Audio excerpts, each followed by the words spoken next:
देवी आई, तुझ्या कृपेने 3 वर्षानंतर का होईना पण वाघमारेंचा थोडासा सहवास मला लाभला.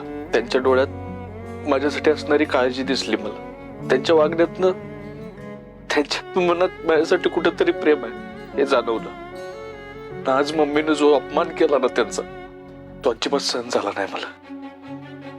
पण काय करू, मम्मीला किती बी समजवलं तरी ती ऐकणाऱ्यातली नाही आहे. देवी आई, वाघमारेनं आता लई दुखावलं असणार. तेव्हा तू काळजी घे त्यांची. आम्ही सोबत नसताना तू जशी काळजी घेतली होतीस ना त्यांची, तशीच आता मी काळजी घे. एवढंच मागणं आहे माझं तुझ्याकडे.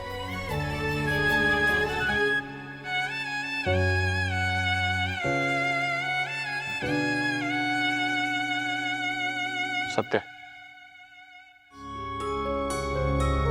शांत हो. तुझ्या भावना कळतात.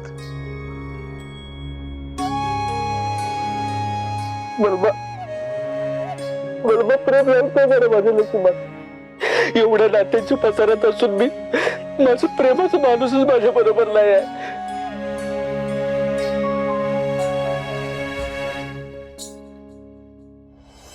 बलबा, असं माझ्यासारखं प्रेम ना कुणाच्याच वाट्याला नाही आलं पाहिजे. पण ज्या व्यक्तीवर आपलं जीवापाड प्रेम आहे, ती व्यक्ती आपल्या समोर असून मी आपली होऊ शकत नाही. यापेक्षा मोठं दुःख नाही आहे जगात.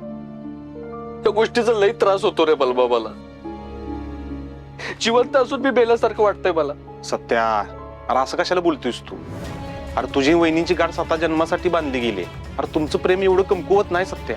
आणि तसं असतं तर वाघमारी वहिनी तुझ्या काळजीपोटी इथं आल्याच नसत्या, एवढी रिस्क घेऊन, आणि ती पण नरस वेशात. अरे मम्मी साहेबांनी त्यांचा एवढा अपमान केला तरी त्यांनी सहन केला. मेवणं पाहुणं, तुम्ही खचून जाऊ नका. आता पुढं काय करायचं याचा विचार करा. म्हणजे आता बाद झालं. आता तोंड उघडायची वेळ आल्या सत्य. तू निर्दोष आहे सांगायची वेळ आल्या. वाघमारे वहिनी तुझ्या जवळ होत्या तरी तू बोलला नाही इतके दिवस झाले. मी तर म्हणतो शुद्ध आल्यानंतर तू लगेच बोलायला पाहिजे होतंस. म्हणजे